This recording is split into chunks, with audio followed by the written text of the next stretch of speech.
Boa noite, alunos. Hoje a gente vai para mais uma aula na disciplina de saúde mental, tá? Já estamos se aproximando da reta final, então a gente vai falar um pouquinho sobre transtornos somatoformes e emergências psiquiátricas, tá bom? Como de costume, eu vou deixar atividade no final da aula, vou deixar esse conteúdo disponível para vocês. E qualquer coisa é só me consultar, tá bom? Eu vou compartilhar a tela com vocês para a gente começar a apresentação, tá? Então, como eu falei, a gente vai falar de transtornos somatoformes, entender um pouquinho o que é esse nome estranho, e emergências psiquiátricas, tá?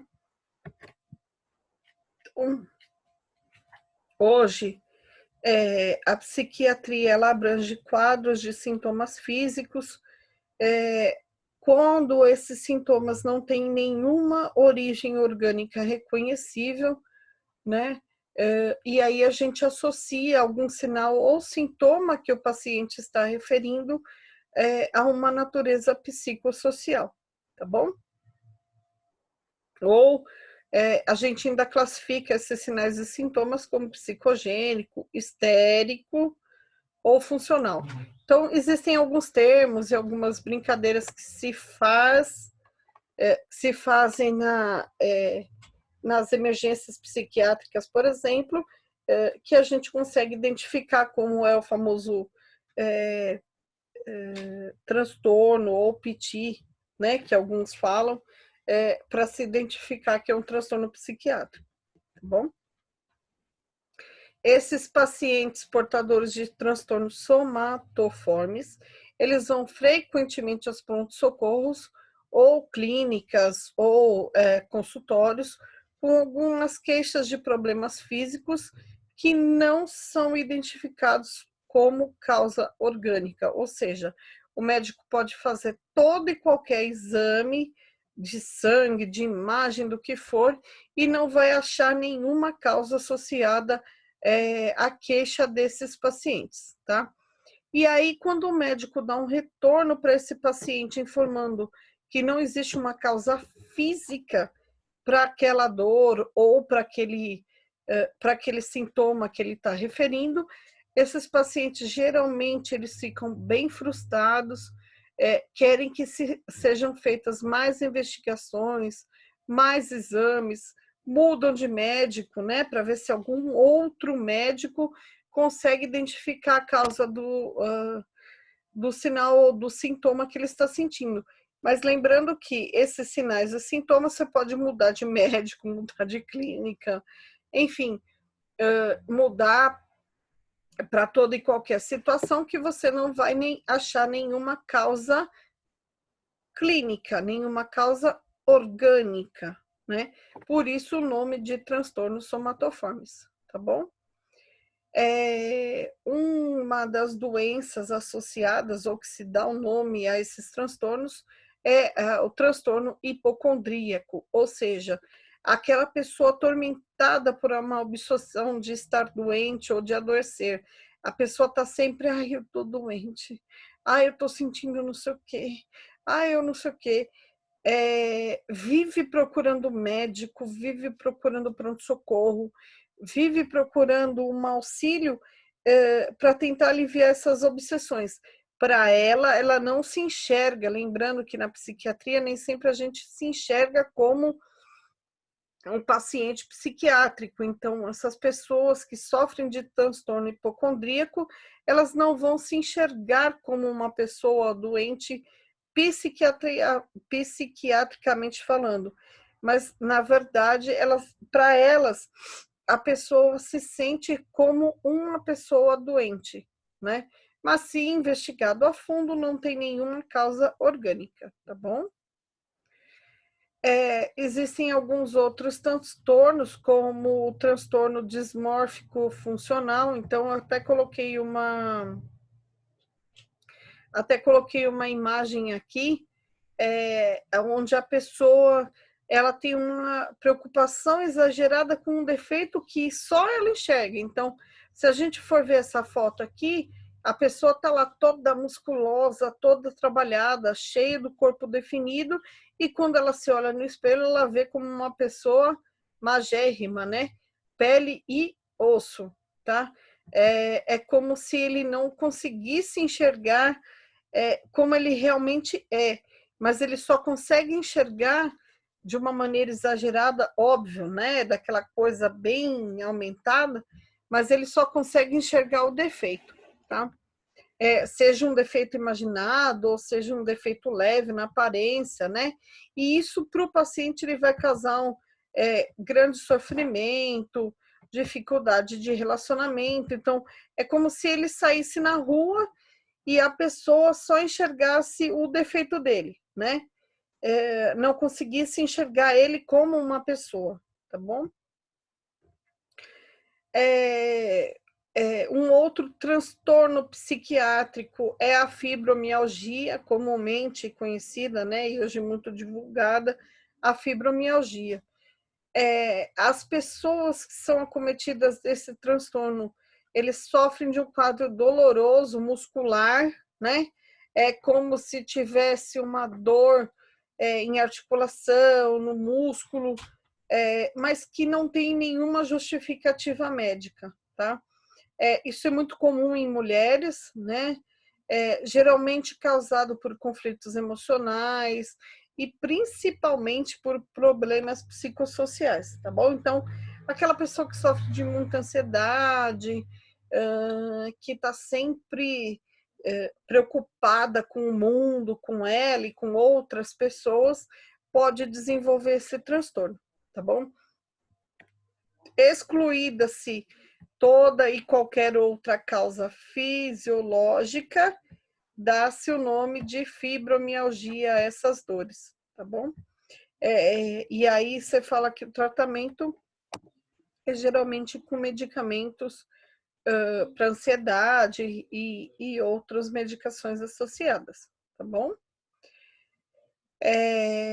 Tanto a etiopatologia quanto a fisiopatologia desses transtornos são especulações. Não existe na medicina ou na área de saúde mental uma causa para você dizer, olha, se isso acontece é porque existe essa causa ou esse efeito, tá bom? Geralmente o que acontece é a somatização, né? Ou seja, a gente pega aquela pessoa que está com problema psicológico, problema social, problema biológico, interação complexa, junta tudo isso e a pessoa desenvolve esse transtorno, tá bom? É muito comum em terapias de grupo, terapia individual, consultas com psicólogas ou psiquiatras, né? Esses pacientes relatarem problemas familiares, tá bom? Pessoal, profissional, social. Lembra, transtorno psiquiátrico dessa categoria vai estar sempre associado a algum problema de origem não orgânica, ou seja, não é uma origem física, mas uma somatização desses fatores, tá bom? Então, é comum ter esses problemas associados, tá bom? E aí, o psiquiatra, o psicólogo e nós mesmos, enquanto profissionais da saúde, vamos conseguir identificar a queixa dessa somatização, ou seja, vão se aumentando as queixas, somatizando, ou seja, vão somando-se os fatores e aí a gente consegue identificar esse transtorno, tá bom? De qualquer forma, como toda e qualquer medida psicossocial, qualquer transtorno psicossocial, a gente tem algumas medidas de tratamento, que uma das que a gente já viu são as terapias, psicofarmacoterapia, ou seja, medicação, geralmente associada a um ansiolítico, antidepressivo, né? Geralmente o clínico geral consegue tratar esses transtornos, o que é muito comum nos casos de fibromialgia ou de hipocondria, e nos casos mais graves, óbvio, tem que se encaminhar o paciente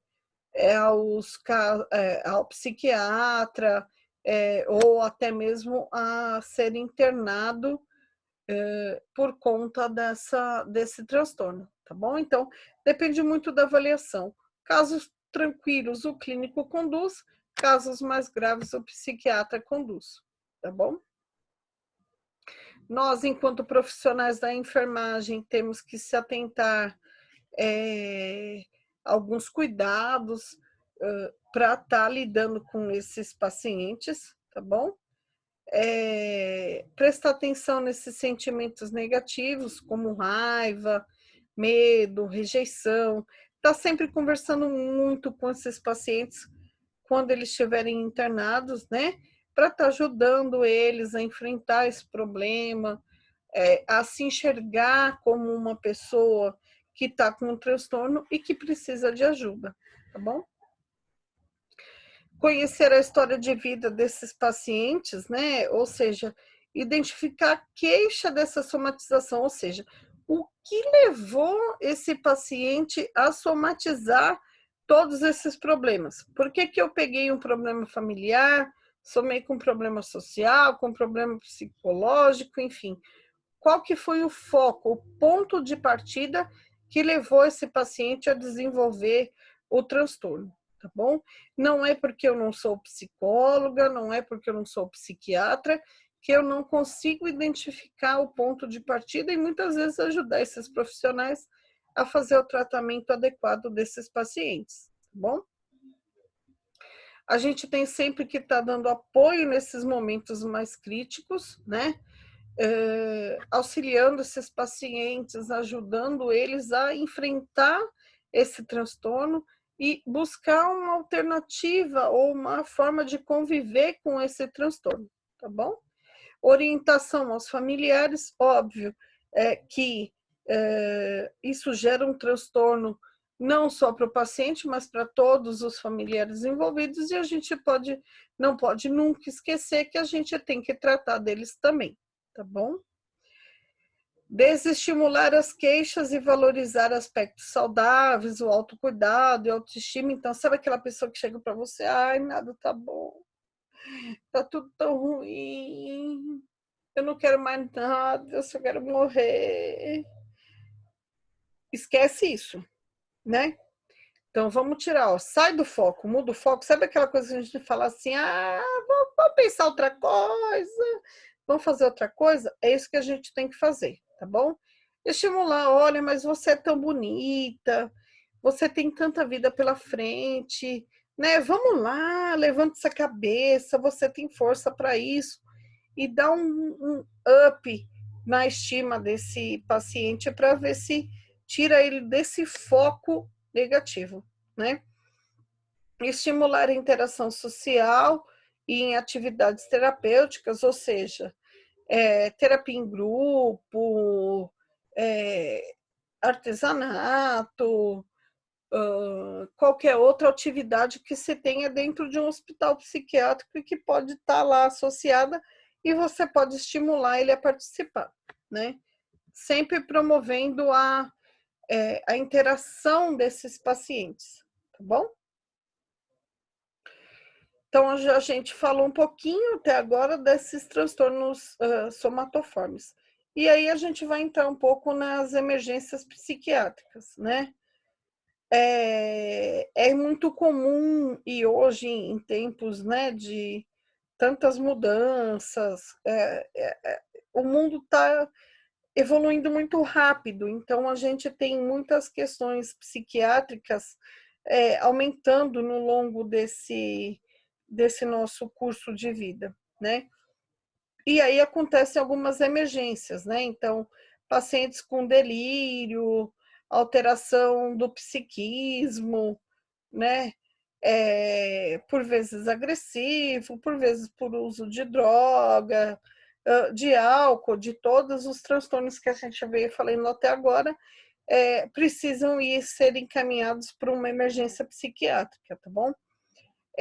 Por mais que possa parecer que às vezes é alguma coisa de o paciente está fingindo.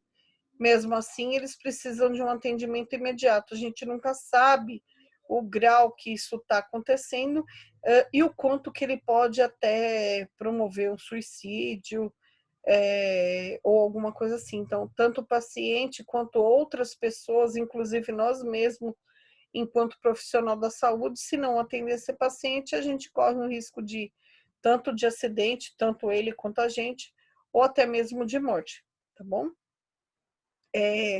Algumas emergências psiquiátricas estão relacionadas ao uso de droga ou,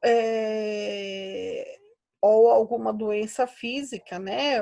Enfim, e que quando revertida não deixa sequela. É muito comum, principalmente no uso de droga, o paciente chega numa emergência psiquiátrica, por exemplo, com uma taquicardia, no uso de uma cocaína, por exemplo, e que é extremamente grave, porque se você não conduz direito o caso, o paciente vai evoluir a óbito, tá bom? A maior procura nas salas de emergências hoje no Brasil é por transtornos psiquiátricos, tá? 20% desses atendimentos são de pacientes suicidas, né? 10% são de pacientes com agitação psicomotora seguida de violência. Então, sabe aqueles pacientes que se automutilam? Então, 10% desses pacientes com transtornos psiquiátricos chegam nas emergências por conta disso. Então, se mutilou, né? Então, passou a gilete, por exemplo, na veia ou na artéria radial, por exemplo, com risco de morte iminente, e aí eles vão para o pronto-socorro, tá bom?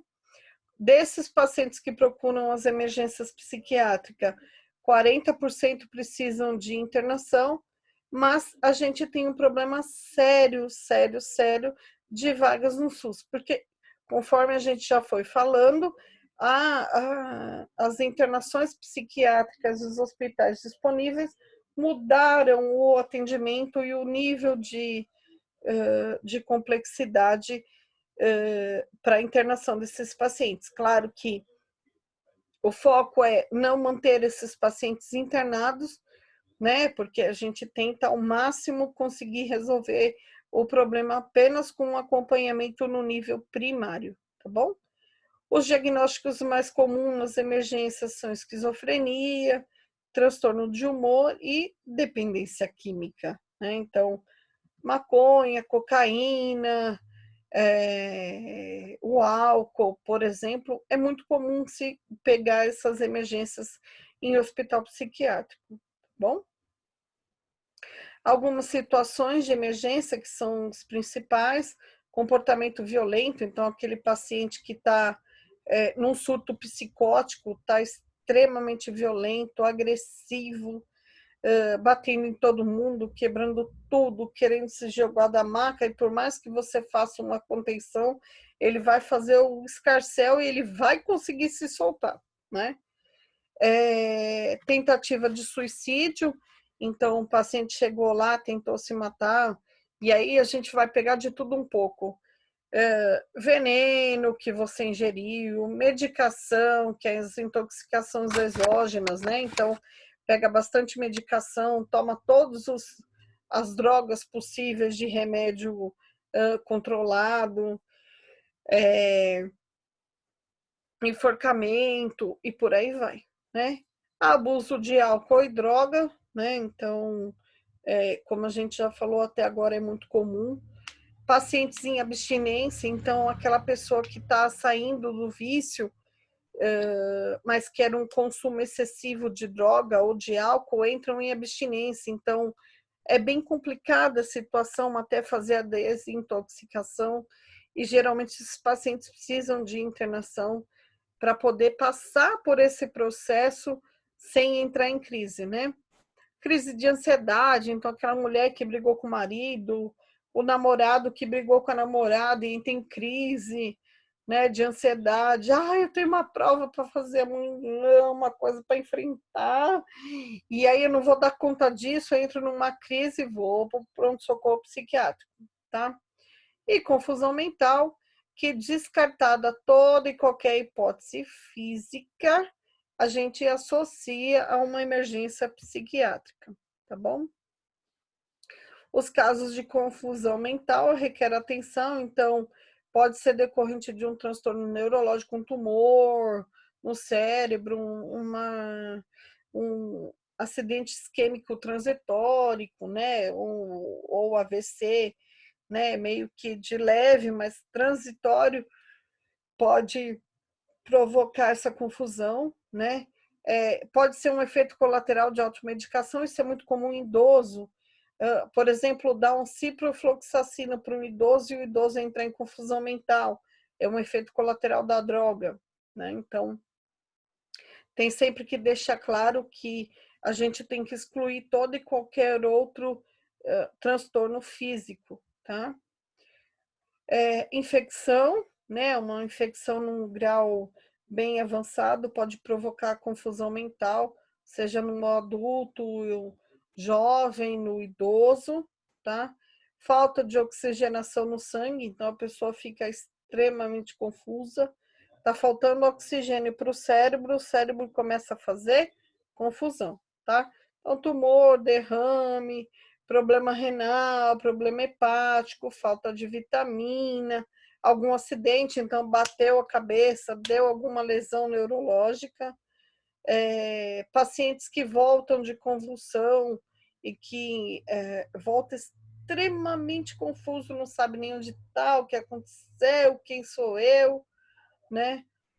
Ou efeitos pós-cirurgia. Então, toda essa parte física tem que ser excluída para que você dê um diagnóstico de que aquela confusão mental está associada a um transtorno psiquiátrico, tá bom?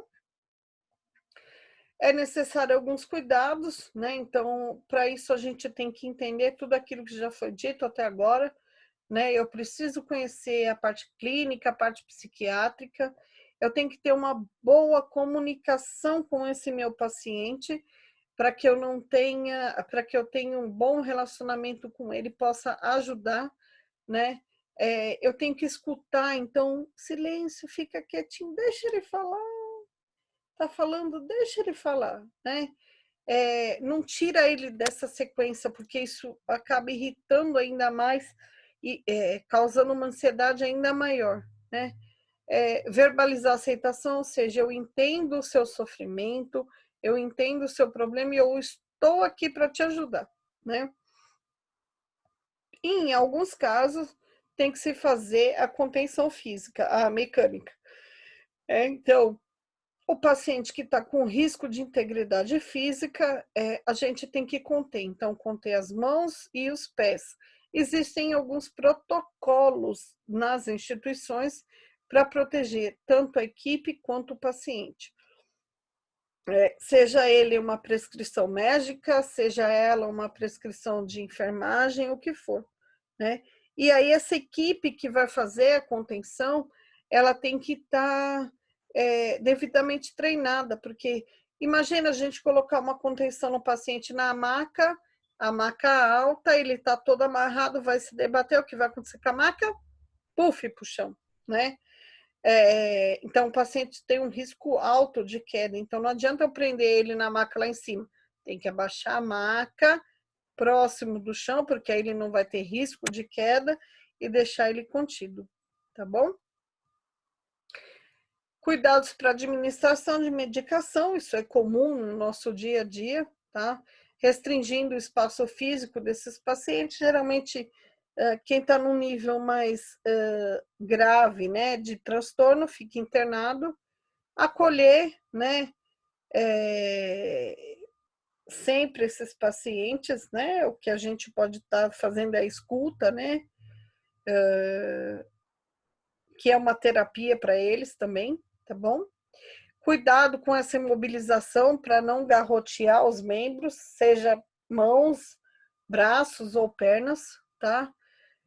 Deixar essa porta do leito semi-aberta para não parecer que é um cárcere privado, ou seja, imagina quem chega de fora, vê o paciente amarrado no leito, vai parecer que ele está o quê? Ah, foi sequestrado, está preso, amarrado, né? Isso é um crime, inclusive, né? Cuidados com a anotação de enfermagem, a gente tem que anotar muito bem.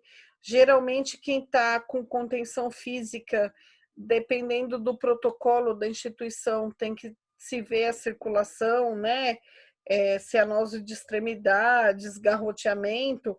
Existem protocolos que você vai anotando num impresso próprio de contenção para garantir que o paciente não está com nenhuma lesão por conta da contenção, né?